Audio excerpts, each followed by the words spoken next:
naman po, syempre, unang-una sa pamilya ko. Well, magkapasalamat ako.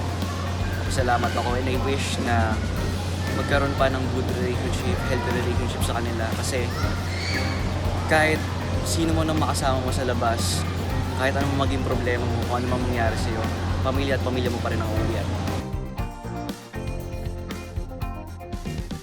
Wish ko lang na yung mga binubuo kong kaibigan, yung mga binubuild ko ng relationship sa kanila, mas maging matibay pa kasi bilang individual, nag-filter po ako ng kaibigan. So, sa mga kaibigan ko dyan, alam niyo na kung sino kayo, mahal na mahal ko kayo. I wish na healthy kayo at maging successful tayo, pare-parehas angat tayo, pare-parehas. And sa country naman po, ang message ko naman is, don't be greedy. Don't be greedy kasi magiging toxic po. Babagsak ang ating babagsak po ang ating sistema. Lahat po ng ginagawa natin kahit maliliit na bagay, nakaka-apekto po yun sa kaduluduluhan ng mamamayang Pilipino. So, ayun po, huwag po tayo maging greedy. Sana po, kung anong blessings na natanggap natin, kung ano po yung nararapat na mangyari sa bansa natin, mangyari po. Sana magkaroon po tayo ng maayos sa palitan. Sana po magkaroon tayo ng unity. Kasi pag nag-unite po tayo, mas strong po tayo.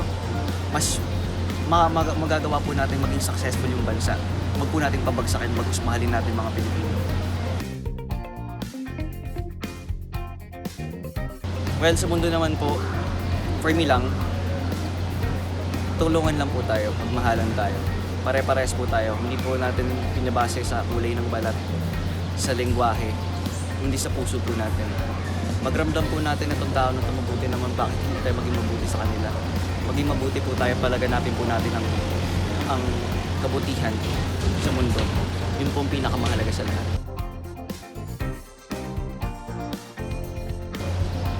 For myself, I Jamir Saparte, para sa'yo, ini-wish ko na maging masaya ka parate. Yun lang. Alam kong kapag may ginusto ka, kinukuha mo, ginagawa mo ng paraan. Pero before that, magawa mo siya para maging successful ka, maging masaya ka. Maging yung fulfillment ng puso mo, sana makamit mo. And ayun, be happy. Huwag kang makakalimot. You always pray to God. Lagi kang lilingon sa pinanggalingan. Maraming salamat. Mahal kita, pare ko.